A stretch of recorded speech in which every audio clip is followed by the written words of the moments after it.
Hey family, welcome back to the channel. Strat here from Strategic Audio once again. Today I want to go through 3 tips based on my experience for making authentic sounding vintage soul samples. If that sounds like something you can enjoy, please drop this video a like and perhaps consider subscribing to the channel. I do appreciate your support so much. So let's jump into the meat of the video. Tip number 1. You can't build on a weak foundation. I tend to start my compositions with piano chord progressions as my foundation. Depending on the genre that I'm making, I will always try to give the piano an energy and a feel that best fits that genre. In this case, I was going for something that is reminiscent of those old 70s Philadelphia style soul records. So here's what I did. I started with a simple idea in the key of B minor at 82 BPM. I decided to play an 8-bar loop because I figured that gave me more room to give it movement and variation before it looped back around to the start. So here's what I played using Piano Tech 8.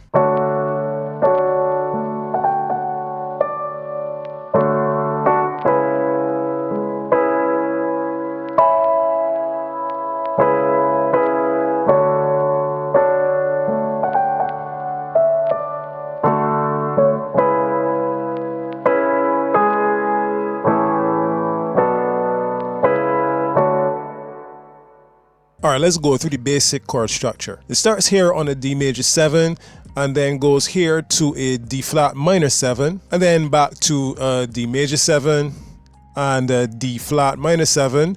So you see the simplicity. It's basically just dueling chords for the majority of the loop. And to end off, we have A major 7 to B minor 7 to D flat minor 7 once again. Notice the bounce and the rhythm that I use to play the chords.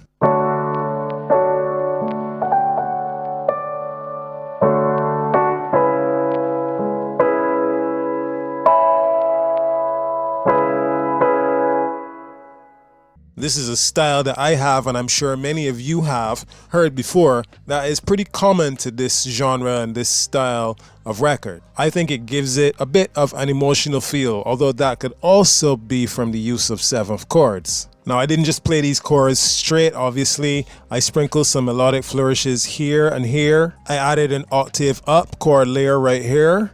So this is just the D flat minor once again. And this is just to add some thickness and fullness to the vibe here and fill out the frequency spectrum in this particular section. And at the end, I chose to add these ascending chord progressions to build back up to the point where it loops back to the start of the loop. Adding in these small, simple, but powerful elements, in my opinion, does 2 important things. Number 1, it makes the chord progression more interesting with some movement and emotion. And number 2, it helps to make it more authentic to the genre that I'm trying to make, because these are some of the techniques that musicians would use in those old soul records. Tip number 2, create fullness with layering. Professionally produced records sound full even if there aren't a ton of instruments playing at the same time. That's because of a number of factors really. And typically these factors can include sound selection, effects, and mastering. What can also help create this fullness effect is layering. And by layering, I mean having a few different instruments or sounds that play roughly the same chords or melodies. To do this properly, I would advise that you choose sounds or instruments that are different in terms of where they sit in the frequency spectrum, so that the final composition has a strong core that covers the low to mid to high frequency ranges. So here's what I did. I used an organ from Analog Lab.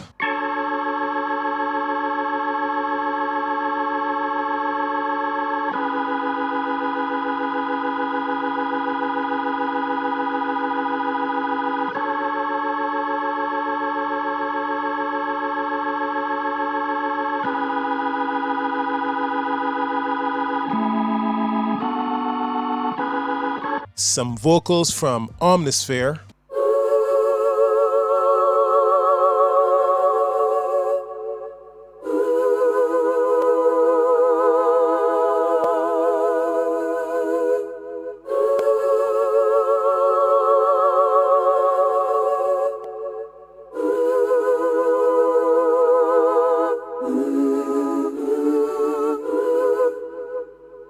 and some strings from Spitfire Audio's BBC Symphony Orchestra that basically play a high harmony.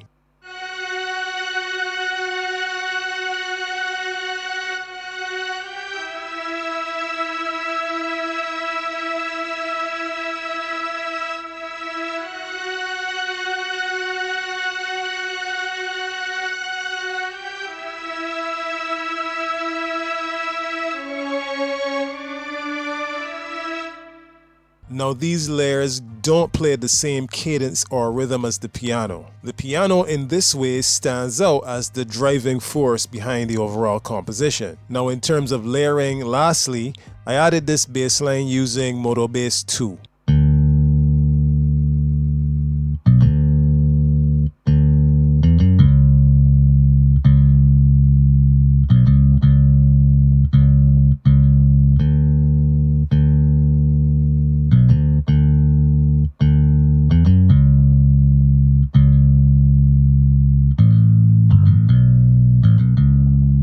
This bass line follows the root notes of the main chords and adds a bit of its own rhythm, which both complements and differentiates itself from the rhythm in the piano. There are these little notes here and over here, and this little small notes in the ascending part that act as transitional elements and also add little character moments throughout. I tried to emulate what I figured a bass guitar player would do, and I had a lot of fun with this ending portion here. Tip number 3, a simple but effective counter melody. Now with counter melodies, I don't think you really need to get too complex or try to take it in too much of a different direction from what you already got going on. I just think it can be something simple that adds a separate melodic idea that complements and polishes the final composition. It could also just play the role of a top line melody, something that could easily be a melody that you would put lyrics to. Now for this, I grabbed my old electric guitar and played this melody.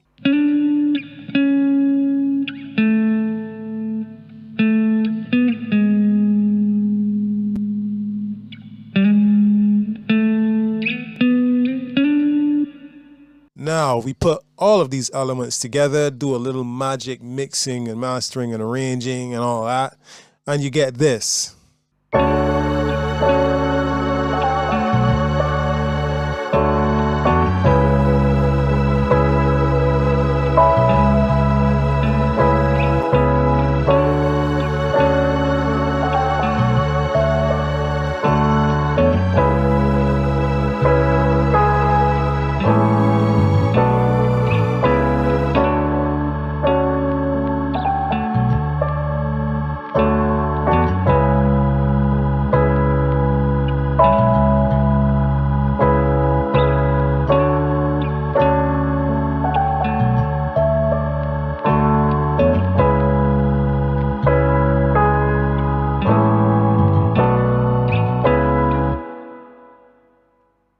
So then I took the sample and flipped it a little bit. I pitched it up 2 semitones and did some simple chops using Serato sample. So here's what that flip sounds like.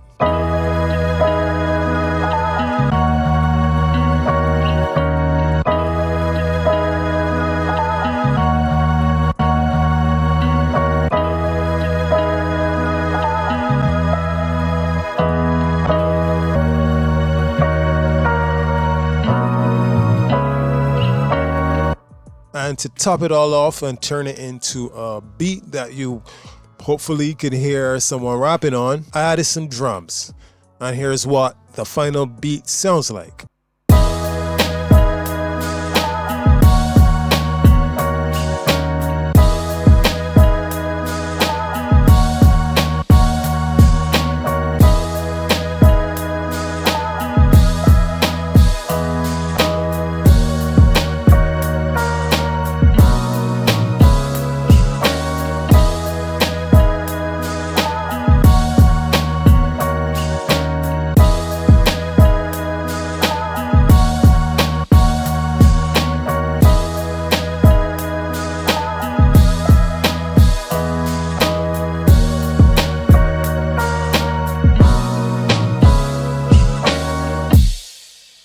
Well, family, once again, I thank you so much from the bottom of my heart for watching. I really hope you've enjoyed, hope you found it entertaining, maybe informative. Leave a comment below, let me know what you thought of this composition and the way the sample got flipped. There will be a link in the description for you to download the sample for free. Don't forget to like and subscribe.